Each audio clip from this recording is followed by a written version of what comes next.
This field here was planted with 8 different varieties of cover crops.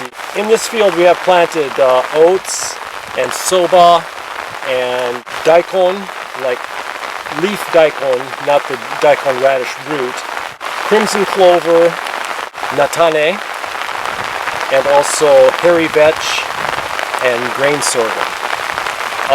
The reason for growing a mixed variety of cover crops is twofold. One of them is to provide a mixed diet for the sheep that we have on our farm. And the other thing is to enhance the diversity of the below ground bacterial population. To have a variety of bacteria in the soil enhances the nutrient cycling and also helps forming soil aggregates. We've intensively grazed 40 sheep on this field. One of the advantages of just grazing small blocks is that the sheep spread their manure more evenly across the field than if we just put a fence around the entire outside of the field and just turn them loose in the whole space. So we're using kind of New Zealand fencing, which is a portable fencing system that is very quick and easy to set up. It takes a little over an hour to put a fence around this whole space here, and to move the sheep through that every day, maybe 15 minutes of time, 10 to 15 minutes of time, to put in a new line in a new section, so we move them to a fresh paddock. Another advantage I just thought of now is by having fresh grass every day, there's less chances that they'll develop parasites. We started this in 2019. A friend of mine sent me a book by Gabe Brown, Dirt to Soil.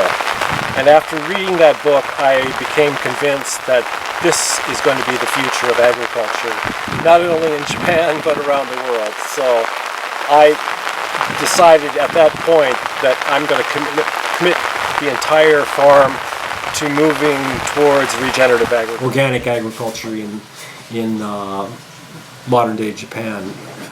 Kurosawa Torizo translated a book by J.I. Rodale called Pay Dirt, and I know from talking to some farmers in this neighborhood who were students at Rakuno Gakuen in the 1960s, they were very inspired by the reading of this book. I knew from my own experience that J.I. Rodale was inspired by the work of Sir Albert Howard, who wrote a book in 1940 called An Agricultural Testament. Sir Albert Howard spent much of his time doing research in India, learning from peasant farmers and also developing composting methods that were used to enhance the health of soil. Well, reading Sir Albert Howard's introduction, you find out that he was inspired by a gentleman and professor by the name of F.H. King, who was a University of Wisconsin professor. F.H. King, during his career, felt that American agriculture was on the wrong track, and if it continued down this path, not only would American agriculture fail, but America itself as a nation would fail because they did not take care of their soil. So when he retired, he purchased his own boat ticket, there were no airplanes then, and traveled to a place that had an agriculture that had a history of perhaps 2,000, 3,000, 4,000 years, he wasn't sure. And that place was, of all places, Japan, China, and Korea. And in the early pages of the book, he said that every day he was surprised and amazed at the wonderful work that these Japanese farmers and Asian farmers were doing to help maintain the health of the soil. And he just felt that if American farmers would be exposed to what good agriculture really was, that American agriculture would change.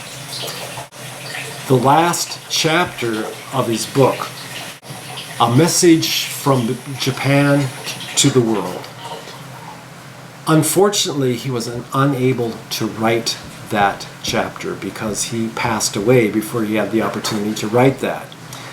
But as I reflect on that, and I think that maybe in some ways it was a good thing, because agriculture it's an unending process in which every day soils need to be taken care of, and every generation, the skills need to be passed on to a new generation so that agriculture remains alive. So the message of Japan to the world would be learning to maintain a living agriculture and a living culture that knows about caring for soil and the importance of food.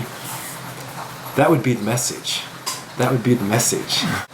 Many people thought that in translating pay dirt to Japanese, it was was a way of introducing organic agriculture to Japan from the United States. But if you look at the whole history, the whole line of inspiration came from traditional Japanese agriculture. Traditional Japanese agriculture was the inspiration of organic agriculture in Britain, starting the British Soil Association, and also J.I. Rodale's work in the United States. So it wasn't a new idea. It was born. Organic agriculture was born here in the traditional agriculture of Japan. Japan has, I think, it's the greatest contribution that Japanese culture has given to the world. The greatest gift has been its agriculture. It's really interesting, reading King, he said that cultural exchanges between countries is very, very important, and he thought that cultural exchanges between Japanese farmers and American farmers would be very, very important so that American farmers could learn the importance of Japanese agriculture. Well, post-World War II, it was exactly the opposite. Japanese farmers were going to American farms to learn about industrial agricultural practices so that they could shift Japanese agriculture to become more like North American type farms. That's an unfortunate development, I feel. This past March, just 4 months ago, I held a meeting in a local barn, actually, to discuss with farmers in Japan about the principles of soil health and regenerative agriculture, and to learn some things about how soil functions. In the crowd was, people that I expected to see, like there was organic farmers there that, they thought, most organic farmers are concerned about the soil, also about human health. That was kind of expected, but also in the crowd was a number of very large-scale farmers that also were interested in how soil functions. Like, the soil is something that is the foundation of agriculture. So it doesn't really matter whether you are a conventional farmer or an organic farmer. The soil is the base. One of the things that large-scale farmers are being confronted with in these last couple of years is one, the Norin Suisansho, or the Ministry of Agriculture, Fisheries and Forestries, is wanting to phase out subsidies to large-scale farms. 5 years, for growing crops on rice fields. What is it? Is it called tensaku payments? So that is a huge subsidy loss that farmers are going to be facing in the next few years. So how can they either make up for lost income, or how can they reduce their expenses? That's one challenge. The other thing I've learned in the last few months is that next year the cost of fertilizers are going to be rising by 80% in Japan. It doesn't matter whether they're small-scale farms or these large-scale farms. There's many people that are very concerned about their own financial survival. So to be able to see that it's possible that soil well cared for using these regenerative farming methods, farms are able to reduce their costs of farming while also contributing to soil health. They're able to sequester soil carbon, which helps to increase water infiltration and soil aeration and aggregate formation, and also at the same time increasing the nutrient density of food, which is a huge benefit then to those who will eat the food that is grown on those farms. Farmers that attended the meeting, many of them had never heard anything about how soil actually functions. There were 40 people that attended in person, and there were another 30 people that attended online. There was even a person from California online. So there was a great deal of interest amongst people, and farmers wanted to learn more. Farmers in the area to meet together more. We could learn together and also think together about practical crop rotations that are suitable to this particular area. Crop rotations that would enhance the soil, would also be agronomically sound and financially sound. I'm doing some experimenting with this, since 2019. I've seen some positive results. I could sure learn a lot. I have a lot more to learn, and I think joining together with other farmers to do some experimenting, the learning curve would be much quicker. 4 years ago, a friend of mine in the States, I sent him a book about seeds, and in return he sent me a book, Gabe Brown. He had just attended a conference and Gabe Brown in person, so he sent me his book, and I read Gabe Brown's book in 2019, and I felt so inspired by his work that I committed our entire farm starting in the spring of 2019. So May of 2019 we bought a no-till drill, and we also bought 8 head of sheep. So we started planting cover crops, mixed cover crops, as Gabe Brown is doing on his farm, and also rotating the cover crops, intensively grazing them, and also rotating them with cash grain crops. Some of the principles of regenerative agriculture is know your context, know your soils, know your climate, know why you farm. Also, second principle is eliminate or minimize tillage. Thirdly is keep ground cover on your soil at all times. Also keep living roots growing in your field as long as the season as possible. Also incorporate livestock into the farm, and also maintain diversity, both above ground, which also contributes then to the below ground biodiversity. In 2020, in the winter of 2020, I once again read Gabe Brown's book a second time, and I checked up on the references of all the people who inspired Gabe Brown, and one of them was a gentleman by the name of David Johnson. I checked up, I searched, I Googled David Johnson, and I found out about his bioreactor, and there's a copy right here. You can download the plans for building a bioreactor, and been wanting to build one, and I think it's going to be a very important part of a regenerative agriculture. One of the things that David Johnson found in his research is, when he was looking at various crops, is that there is little to no correlation in the amount of fertilizers that are in the soil. It doesn't really correlate with yield.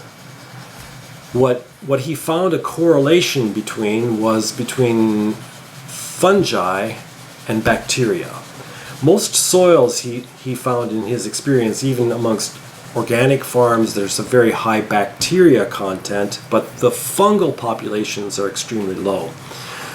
One of the things about fungus is that fungus is a host to many kinds of bacteria, so if there are no fungus in the soil, the diversity of bacteria in the soil will be diminished.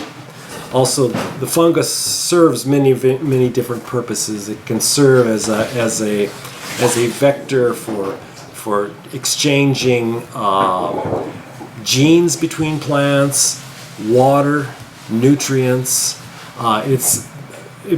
It plays a vital function in the underground ecosystem. So to not have a good fungal population in the soil really diminishes soil health. So this bioreactor, the amazing thing about it, from reading, is that only applying 500 grams of the compost mixed in a solution, and then plant dripping it in the furrow of the planter, of the row of the planter, is enough to stimulate this growth of fungus in the soil. It can also be used as a foliar spray, which also then that fungus will move from the plant leaves and influence the fungus on the soil leaf surface, and also will be moved also into the soil. So applying this kind of fungal extract 2 to 3 times a year will have a dramatic effect in balancing the fungal and bacterial populations. It's best to have kind of a one-to-one relationship between fungus and bacteria. So that's something that I feel that is a very, very important part of increasing soil health on not only our farm but all farms. It's very simple to make, and it doesn't, it's not high tech. Anybody can make it, and it doesn't require any special kind of tools that farmers would have to buy. They can use their existing spraying equipment to apply these fungal extract. So that's what I like about this whole regenerative agriculture movement. It's understanding biology, and the role of the farmer is to help enhance life. It's not about control. It's not about high-tech, cutting-edge technology.